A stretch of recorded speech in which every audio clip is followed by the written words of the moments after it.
We're here for Beyond the Fairways with Simon Majdulski, the Director of Rules and Handicapping at Golf Australia. And Simon, today we're talking about loose impediments just around the putting surface. Mark, yeah, good to be with you.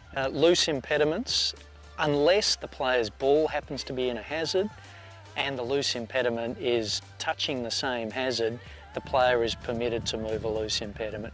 So in almost all instances, the player is permitted to move loose impediments.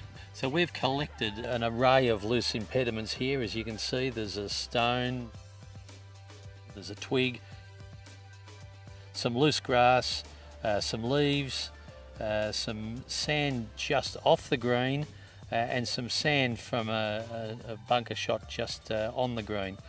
So Simon, you're saying that all of the early ones here can be moved?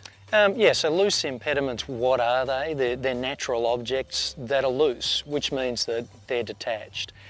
Sand and loose soil, that's a little bit of an odd one. Sand and loose soil on the putting green is a loose impediment, but sand and loose soil off the putting green is not a loose impediment, and the player can't move that.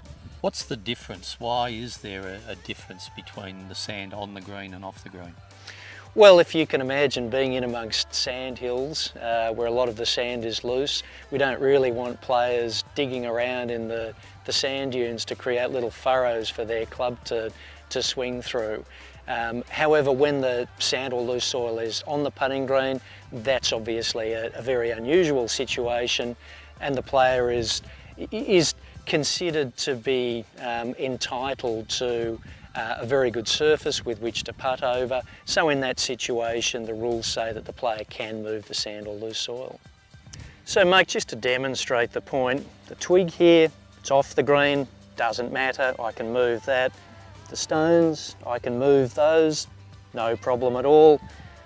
These grass clippings, I can just move them to the side. Leaves, again, I can move those. This loose soil, this is off the putting green, so I can't touch this. However, this loose soil here is just on the putting green. There's the edge of the putting green. I can move this loose soil, as that's deemed to be a loose impediment. So after moving the loose impediments, this is the stroke that I'm now faced with.